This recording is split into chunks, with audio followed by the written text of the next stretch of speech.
on today's episode of Off the Beaten Track.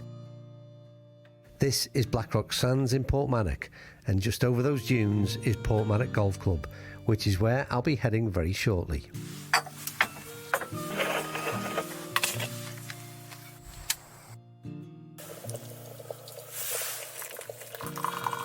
So we come out pre-round and got a bit of drone footage that's being shared with you now, and you can see how this area that I'm on now looks so spectacular.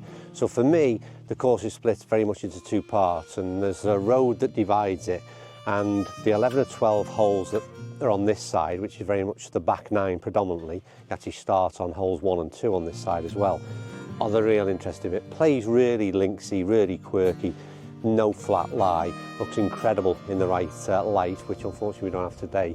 But all around this kind of cove area, which is, I'm stood on the 12th tee, there's a little par 3 which is 11, and it's an incredible stretch. This is one of the quirkiest holes you'll play. Tee right across the beach, green rather, right across the beach. We're stood on the teeing area, although we'll be a little bit forward on these winter tees a little bit later on. And then you play a way up high, a par 3, which again we'll show you when the round commences, but it's a real highlight of the round. So whenever you play, if things aren't going too well on the front 9, hang on in there, because you've got some incredible views waiting for you on the back.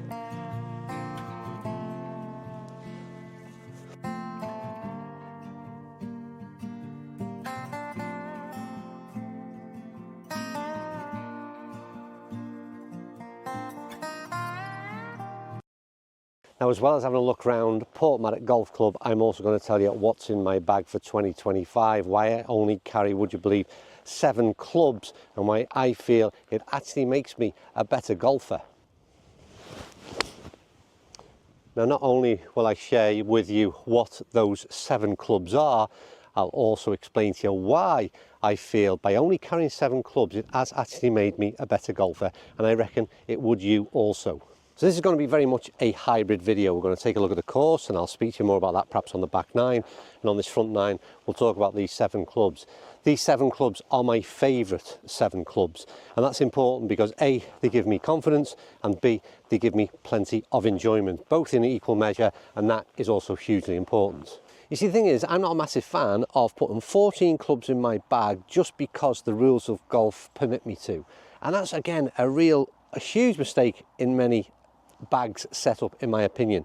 And it's always been that stereotypical setup, hasn't it? Driver, 3-wood, 5-wood, 4-iron through to pitching wedge. I mean, it's like really time to drop that. 1, I never use my 4-iron, I never use a 5-iron, just not that good with either of those. 3-wood, I cannot stand. Why would I carry them in the bag? I fill my bag full of clubs that give me confidence, and straight away that only needs to be 7. 7 clubs I'm comfortable with is a much better situation than 14, where half a dozen of them I'm not too keen on. Now, first of all, I'm going to say I carry 7 clubs because, well, that's about as heavy a weight as I'm prepared to lug around. That's one of the reasons, but it's not the important one. The 7 clubs that I carry are as follows. Driver, that can either be driver or mini driver. I then carry a 22-degree hybrid.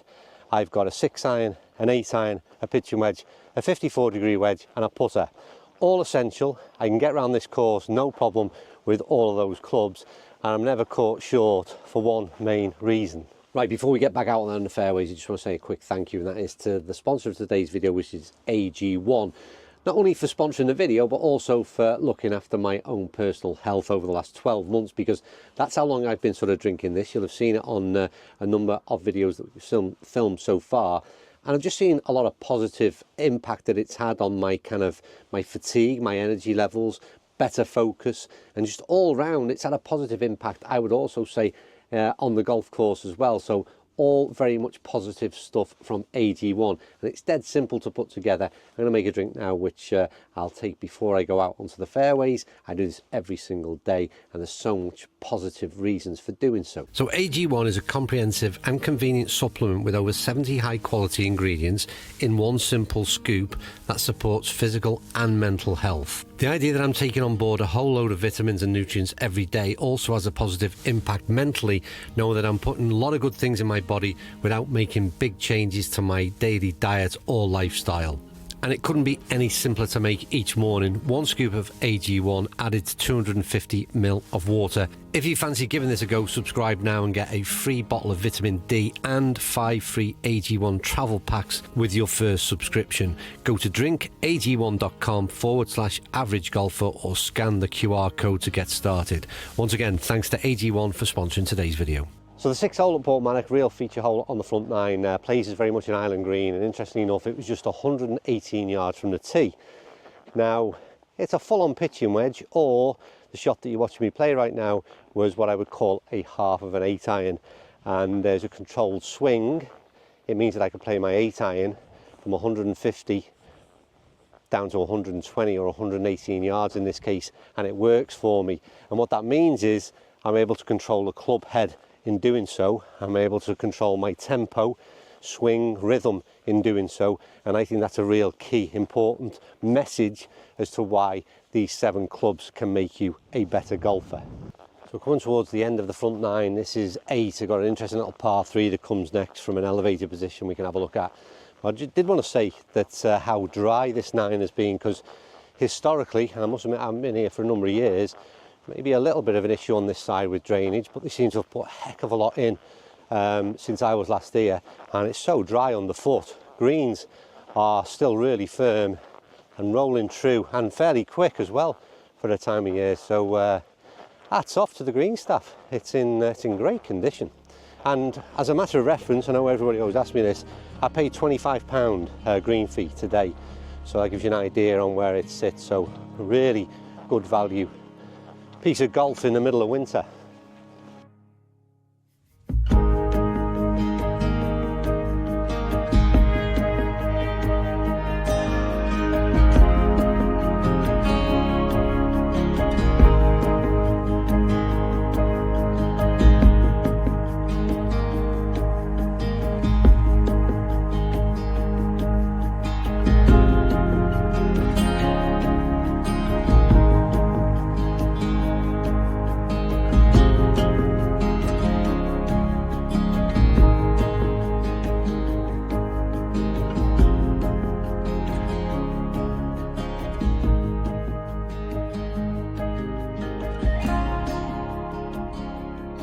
Back to where it all started. Just played that par 3, which was 11. We'll get onto the 12th tee box in a minute. But I think it's what I like to call a smell the roses moment, where it's time to just chill for a little while. It's interesting now. It doesn't look quite as pretty actually with the water out, tide out that is. It's the Irish Sea just over the over the brow, and the beach is lovely though. All around here, white sandy beaches. The water is nice as well. A bit cold for a dip today though.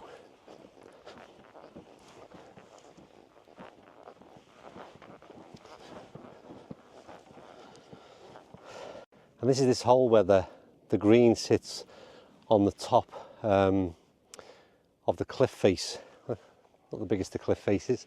I don't know what to hit. I'm going to just play a 6 iron, and it will of course be half a 6 iron, and then hopefully we just leave a wedge up the hill. That was nice enough. Is that the right distance? That's perfect. And we've got a decent angle in to that pin. Oh, what a tee position. Very much playing blind second shot, and blind in 2 ways. I'm not too sure on the yardage. We're going to hit a full 54, and then it's a case of let's see what lies over the ridge. I think that could be quite good, you know. It's on the line I wanted, and feels like the right distance.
In memory of members who have passed.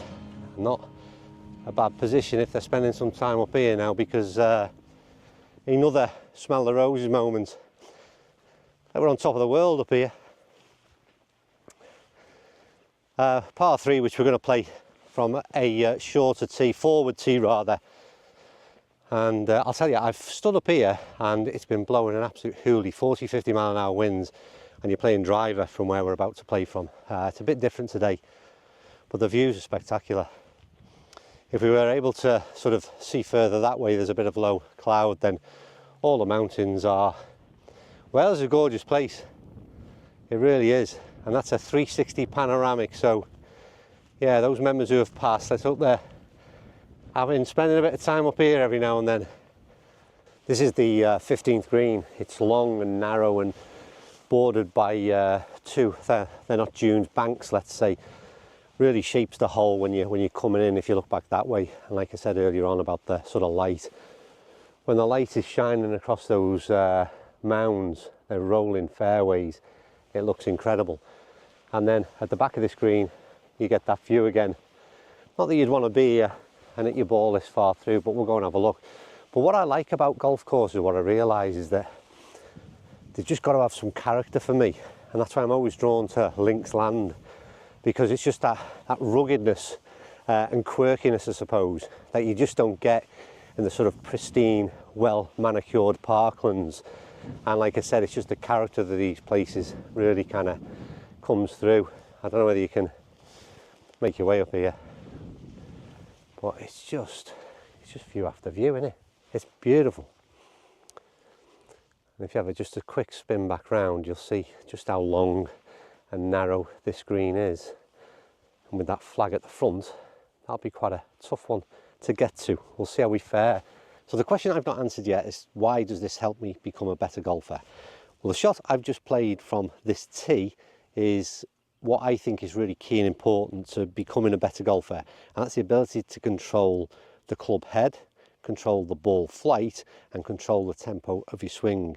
And the ability to hit a half shot, a three-quarter shot and a full shot with each of the clubs that you've got in the bag gives you so many more options.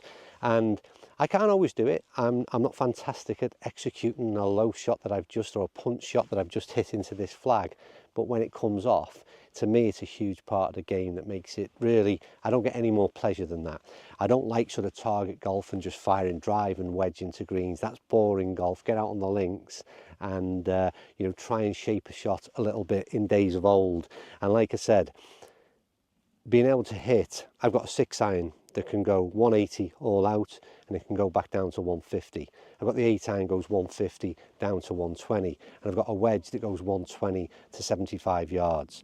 Covers all those distances. And today I've been out and not once have I reached for my club and thought I haven't got a club to cover the distance that I'm looking for. And I've got one final thing to say on that matter. Ask yourself this: how many times do you hit a better shot when you're trying to lay up short of a hazard than when a green gets in the way? And what I mean by that is this: when you're laying up short of a hazard, I'll bet you your tempo is nice and smooth, nice and controlled. You're not trying to overhit the ball. It's a layup shot. That same shot covering the same distance, when you see a flag in front of you, all of a sudden the tempo goes, it all becomes erratic, you lose control of the club head, and quite often, more than not, and I've seen it on a number of occasions, things go awry. So having control of that club head is massive. Anyway, enough of that. I said it was a hybrid video. How good has Portmaddock been? What I cannot believe is just this idea that there's been no breeze. You would normally be literally blown off your feet here. Should have a pan round there again, and I'll go and see if I can make the birdie, because that's my favourite shot of the day I've just played. Right, one thing before we go, because we're nearly at the end, is can I ask you to think about signing up for a newsletter we've introduced? And loads of you had. I can't believe the response we've had to it. So basically, if you click the link in the description or go to theaveragegolfer.co.uk, there's an easy pop-up that'll give you the option to sign up for a newsletter. Keeps you informed, everything average golfer and more. And we're trying to build a bit more of a community thing going again. And what I'm hoping in the longer term is that the website will also provide you with a bit of a course guide if you want to plan a trip, especially for maybe those people who are coming from the US. Then there's we will have over 100 courses that will feature that I filmed at. and it'll give you a load of information that you need to try and book and organise a trip. But in the short term, if you sign up for the newsletter, greatly appreciated. I've got a putt for birdie, so hang on in there. I'm not going to spend too much time on this one, but because that gives me an excuse to miss. Turn a tad. Oh yeah, hello. I've had a few birdies today, and that's with only 7 clubs in the bag. I'll overcomplicate things Saturday and put 14 in.